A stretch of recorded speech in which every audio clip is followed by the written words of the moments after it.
Hello, Connecticut, and welcome to the Paid Leave podcast. The title basically says it all. I'm Nancy Barrow, and I will be delving into this new state program and how it can help you and your family. This podcast will give you information you should know about Connecticut Paid Leave and maybe just a little bit more. Connecticut Paid Leave brings peace of mind to your home, family, and workplace. Welcome to the Paid Leave podcast. Well, hello and welcome to the podcast. Today, we are talking about something near and dear to me, which is the military. Connecticut Paid Leave has two types of leave when it comes to military families. Income replacement is available for the military family members, not the person in the military and serving in the armed forces. I always want to make that clear. The two types that we'll talk about are military caregiver leave and qualifying exigency leave. And helping me with all things military is the Commissioner of the Connecticut Department of Veterans Affairs and a Lieutenant Colonel in the U.S. Army Reserve, Commissioner Thomas Saadi. Welcome, and thank you for your time, your service, and I certainly am honored to have you here with me today. Well, Nancy, the honor is mine. I truly appreciate everything that's being done through Connecticut Paid Leave and the opportunity to speak to veterans and their family members across the state of Connecticut through your podcast. Well, thank you. And you served as an acting commissioner of the department. You've done a lot, so I kind of want to give you some kudos for what you've done. A chief of staff, general counsel for the department. You retired from the Danbury City Council after 20 years of service and served on the Danbury Zoning Commission, Board of Tax Review, and you are a justice of the peace. Not a busy guy, huh? Just a little busy, but, some black coffee gets me through it all. Well, let me ask you about being Justice of the Peace. Have you ever done a wedding? I've done many weddings, including for members of the military. That is fantastic. I mean, you must have tons of good stories about being a Justice of the Peace. Well, many stories, but there are two I'll highlight. Is particularly one of them is marrying a younger couple. There was a Marine getting ready for a deployment. He and his fiancée were engaged, but they had moved up their wedding date. It was done in the home. And then, you don't stay in touch with everybody that you marry as a justice of the peace. But some years later, ran into this individual at an event, and he came up to me with his wife and just said, do you remember me? And I said, I've met a lot of veterans and service members around the state. Yeah. And then he told me, and it was just wonderful. He had a successful and safe deployment, came back, and he and his spouse were doing very well.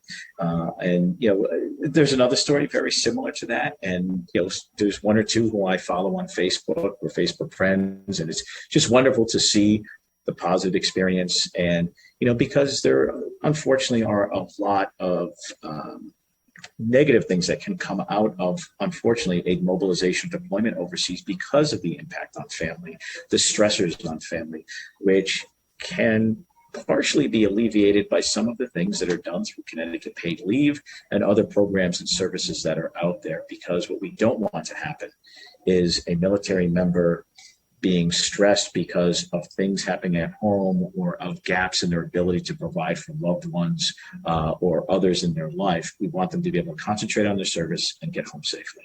I second that because my nephew, who is in the Air Force, was sent over Monday for 2 years in England. I'm very proud of him. I've had all my family members were vets. My dad was in the Army. My two grandfathers were both in the Army. So I love the military. And I think the people who serve are just incredibly brave. And so I agree with you on that. We try to do whatever we can to help them make their deployment easy. That's it. And I'm a judge advocate in the military as a lieutenant colonel, and look at the holistic, both as a serving in the reserve.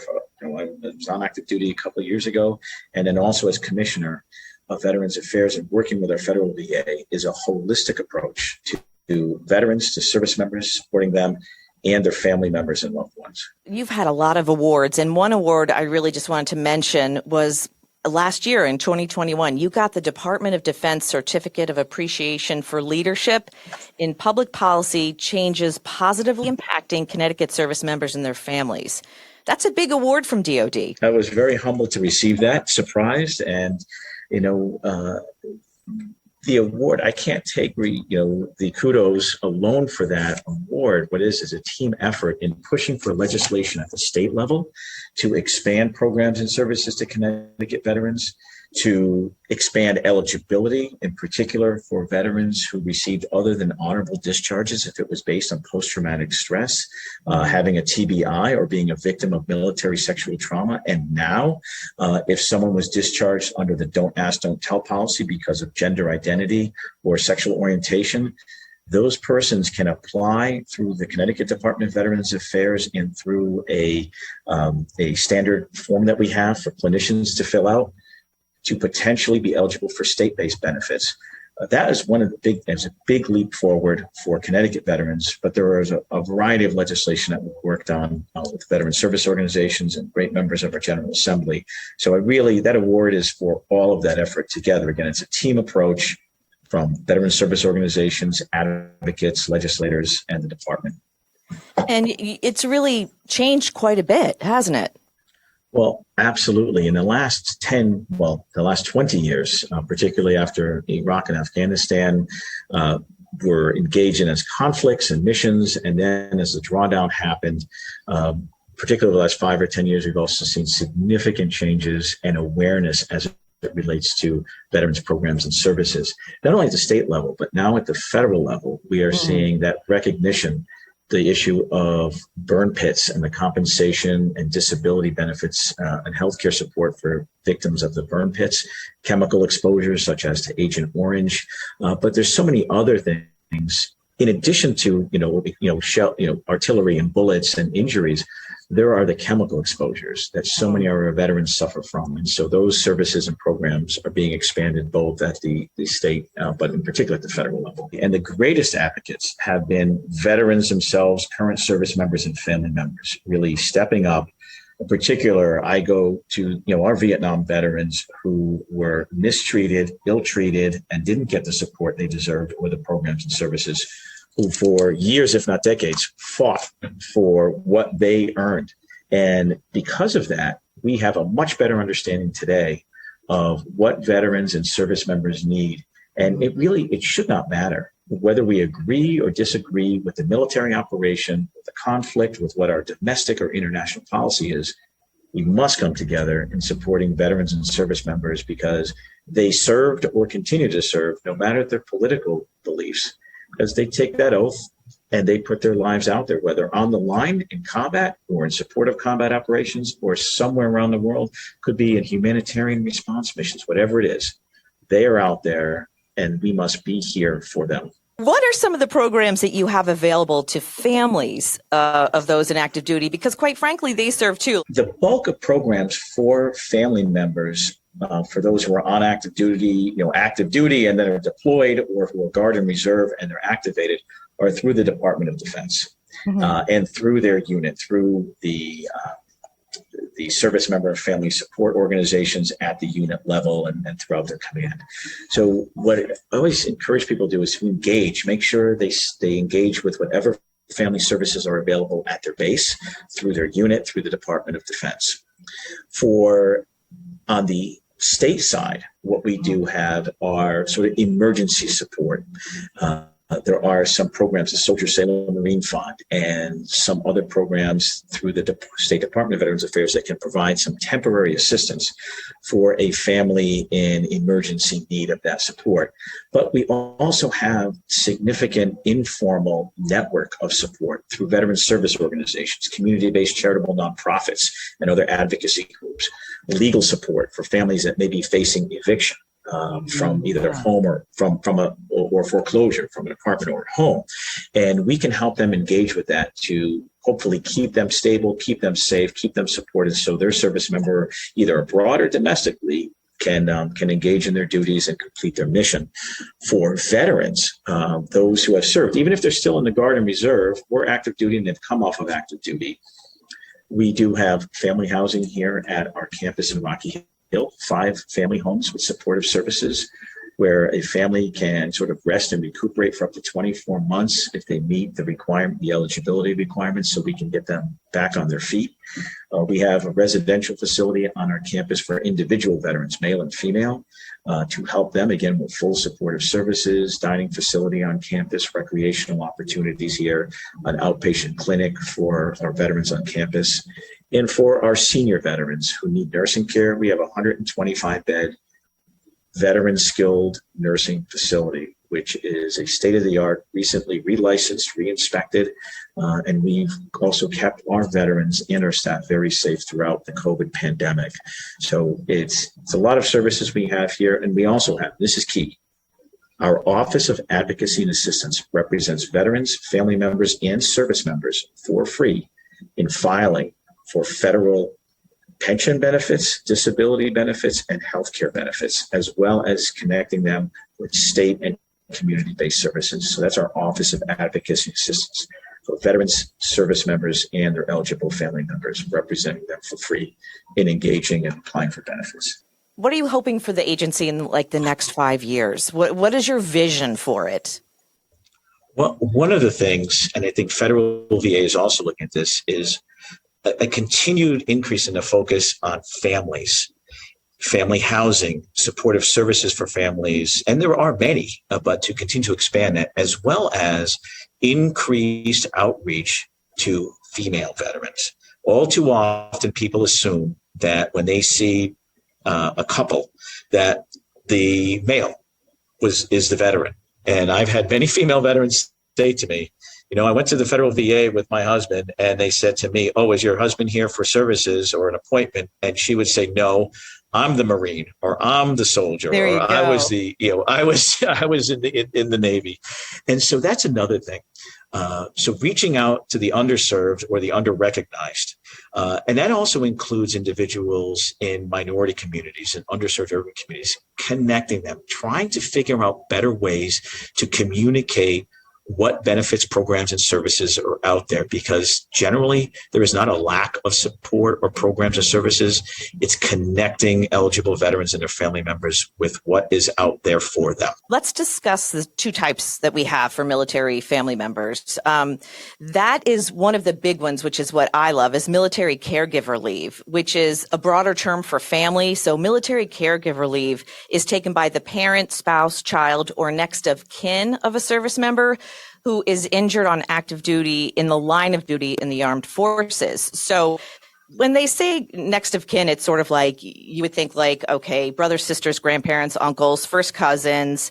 And if the service member puts someone down who's like a godparent and not next of kin, no blood relation, that is also acceptable. So I love the broad term of who can help and be a caregiver for someone who's injured in the line of duty. So, and I'm actually going to be talking to an Elizabeth Dole Foundation fellow in Connecticut. Her name's Kimberly Brown, and she was a caregiver. But the interesting thing, Commissioner, she never thought of herself as a caregiver. She thought of herself as just being a good wife.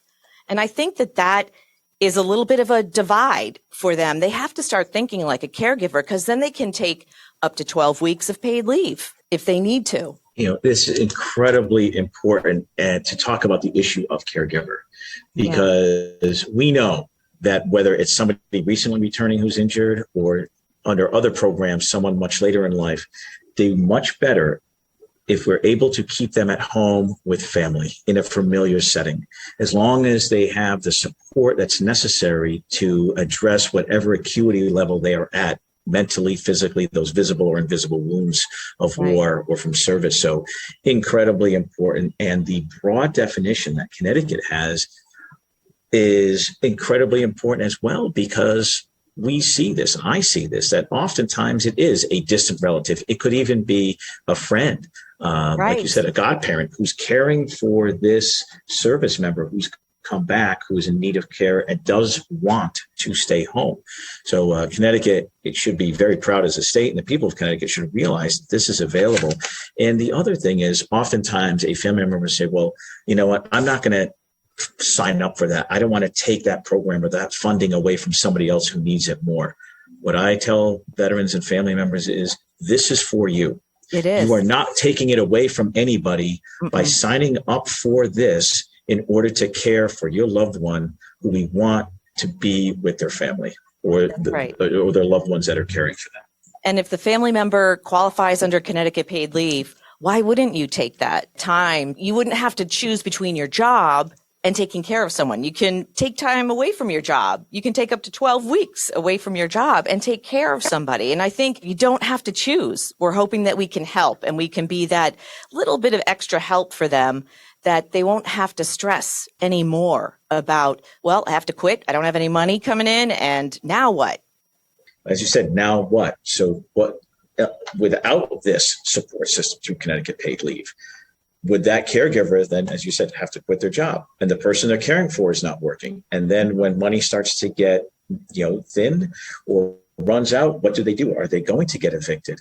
Will they then, those stressors result in a fracturing of the family? So this investment by Connecticut builds strength within family units, whatever that family unit is, and also creates stability in veteran families for long-term success. We know someone does better. They have a stable roof over their head, and are with a family unit, whatever that family unit is to them, rather than moving around, either couch surfing or going to facilities, or heaven forbid, losing that familial connection. I just feel like it's the least we can do. So I'm really proud of the fact that we've written this into this law. Absolutely. When Connecticut Paid Leave, the statutes or the bills were going through the process and looking at it, to see right away the positive impact this can have. But I know this podcast is trying to achieve this. The issue here is now educating people. And we're appealing to you, too, to help the advocates that work for you, to let the family members know this is available to them. The second type of qualifying leave I wanted to talk to you about was exigency leave. Now, this is a little more in depth of a type of leave. The family member must qualify under Connecticut Paid Leave, and exigency leave is taken by a worker to engage in certain activities arising from a spouse, a child, or a parent who is on federal active duty or has been notified of an impending call or order to cover active duty in the armed forces. So the qualifying exigency provisions allow for the following: short-term deployment to address any issue that arises from that, military events and related activities. As you know, it's a lot when you have kids and maybe the child care changes. So that's a really important aspect. If someone is being called to duty, that they don't have to worry about their child. So the family member can take time up to 12 weeks to help with figuring out where the child's going to be and, figuring out schools and other things like of that nature. And parental leave care is also under this exigency leave, which is if the service member's parent maybe has Alzheimer's or has to be in a care facility, there's time to do that as well. Financial and legal arrangements before, during, and after deployment. That's a lot too. And counseling, to attend counseling arising from the covered active duty or call to duty of a covered service member. The counseling is for the family member, and they can go to a military chaplain, a pastor or minister. And then there's rest and recuperation, to spend time with a covered service member who's on short-term temporary R&R. Post-deployment activities like arrival ceremonies or briefings or events, you can take time off to go and spend time with that service member, which I think is really important. There's a lot to that exigency leave, and it just gives them time to be able to spend to make it easier for people being deployed. We have a number of active duty families or active duty military members in Connecticut because we have, an amazing subbase here. It's the submarine capital of the world, in Groton, New London. But in addition to that, Connecticut has a large amount of Reserve and National Guard, both Army Guard and Air Guard personnel. And more we've seen over the last 20 plus years, the Reserve component and the National Guard component of our military becoming not a reserve force, but an operational force, consistently mobilized to active duty, both domestically and abroad. Mm-hmm. And these exigency provisions really support those families, in particular those National Guard and Reserve families, or loved ones of military members who are being mobilized, and to sort of simplify it. And as you said, it's a little complicated. There's a lot of possibilities here. Is the pre-deployment preparation, the during deployment or mobilization, and then the post-deployment. The preparation time, childcare arrangements is a huge issue. Yeah. Family members in the military with children are supposed to have family care plans. How do you care for your child if you're the sole caregiver or if both spouses are military and get mobilized? Mm-hmm. So this helps assist them with that. The childcare arrangements, the caring for parents. That also is, do you have a dependent loved one? How are you going to care for them when you get mobilized? You have to go downrange and do your duty. So this is an amazing part, to allow another loved one or a qualifying family member to be able to do that. And then either the rest and recuperation when someone returns home on short-term leave, but also that re-engagement when they come home after they've completed their deployment or their active duty. The counseling sessions, the re-engagement sessions, the benefit presentations, the arrival ceremonies, those are incredibly important. And for someone to have to take vacation or personal leave and to burn through all of that in order to just both re-engage with their loved one, but also to learn what benefits are available to them, this addresses that. So they don't have to sacrifice their pay in order to be able to access the programs and services that the federal government as well as the state government provides them as a family or their loved one based on their military service. Tell me what you may hear from military families when a loved one is deployed. What are some of the difficulties and the challenges they face? Well, the first thing is, particularly for National Guard and Reserve, and as a reserve soldier, I hear this from members of my own units over the last many years, the last almost 2 decades. And as a commissioner, I hear this is, unlike the active duty component, the National Guard and Reserve loved ones who are left behind are just out in the community. And what I hear from them is they want to engage with other families. They want to know what's available to them because they're not on an active duty base, or they don't live near an active duty base. So knowing what's available to them, like these programs, knowing what's available to them if they run into a fiscal crisis, knowing what's available to them from a mental health or support network, that's incredibly important. There's a lot of community-based organizations out there that we connect them with, in addition to temporary financial assistance and other assistance we may have through state VA or the Federal Department of Veterans Affairs and the Department of Defense. The Connecticut National Guard has amazing support systems and family support systems for their members, both Army Guard and Air National Guard. So engaging with the National Guard for those whose loved ones are in the National Guard and deployed. The other thing that does come up very often is wanting to know, okay, what may my loved one and my family be eligible for when they return? How do we get ready for them to come back? That, as well as employment, the protection, particularly for a Guard and Reserve, when they come back, they have employment protections.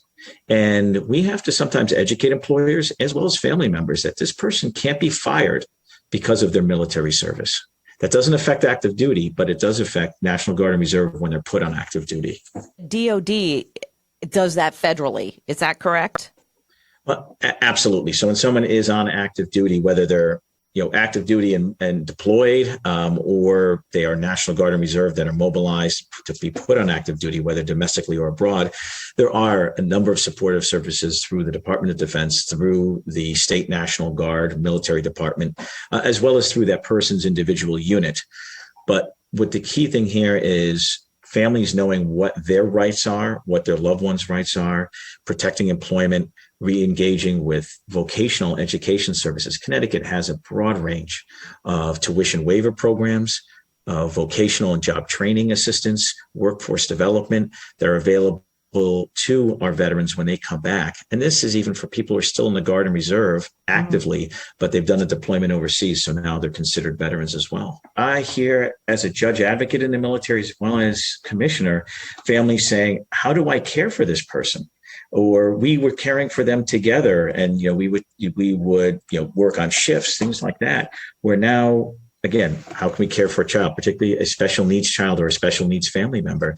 That absolutely paid leave and caregiver leave and exigency leave, wrapping those all up together are a huge tool to support our Connecticut families. I think particularly for Guard and Reserve personnel, when they're mobilized, their family members, their loved ones, their caregivers can really benefit from this, preserving their jobs as well as preserving income flow to these families who are serving and sacrificing, because family members serve along with their veterans. You feel it, I think, with your nephew being mobilized and deployed.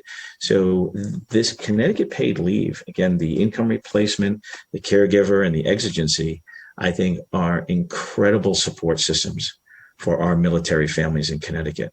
So you are a first-generation Lebanese American, making you the first Arab American Commissioner of Veterans Affairs and the only current serving Arab American state agency commissioner in Connecticut. Wow, that's something to be really incredibly proud of. You're a trailblazer for others to follow in your footsteps. Do you feel pressure with any of those titles of being the first this or the first that? Do you feel any pressure? I am so proud, because, my father immigrated here and he made that risk, not speaking a word of English. And I keep a picture of him. He's still alive, but I keep a picture of him in my office, as well as a picture of his entire family, his 11 brothers and sisters and parents, black and white picture near my desk. Wow. That's my inspiration to strive to achieve and to serve others. They were poor farmers in a village in the mountains in Lebanon.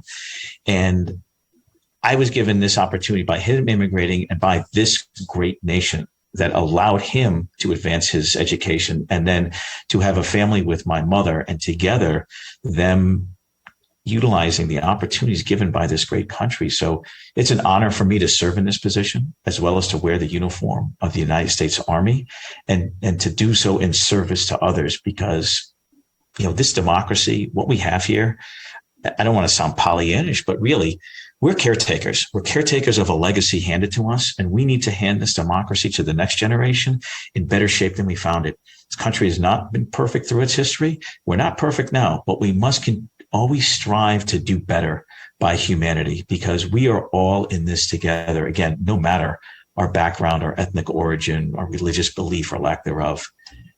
The principles of freedom, democracy, and equality are what our flag stands for, and that's what the military stands for.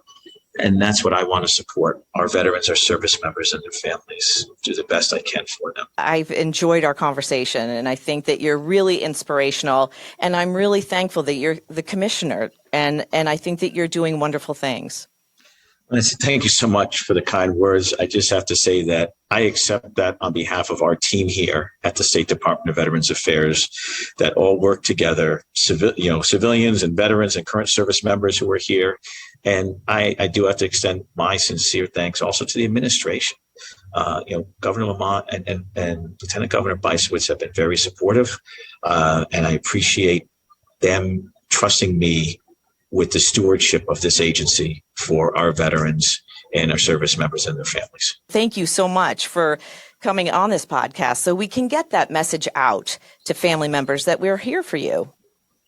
Absolutely. Thank you so much for having me. And if I could leave with two things, people say, well, how do I find out this information? I'm sure you're going to post the link, but just Google Connecticut Paid Leave or Connecticut, and it's at ctpaidleave.org. And for veterans benefits, just Google Connecticut Department of Veterans Affairs or CTDVA, or you can call my office at 860-616-3684. Again, Nancy, thank you so much. Commissioner of the Connecticut Department of Veterans Affairs and a Lieutenant Colonel in the U.S. Army Reserve. Thank you so much, Thomas Saadi. You are doing so much for the military in Connecticut, and I hope that more military families start to hear about the caretaker and exigency leaves for military families under Connecticut Paid Leave. And thank you again. Thank you, Nancy. My thanks to our veterans and service members. Those are the people that we serve. And my best to your nephew for a successful mission and a safe return home. Thank you so much. If you are or a military family member and would like more information about the income replacement benefits, please visit our website at ctpaidleave.org. This has been another edition of the Paid Leave Podcast. Please like and subscribe so you'll be notified about new podcasts that become available. Connecticut Paid Leave is a public act with a personal purpose.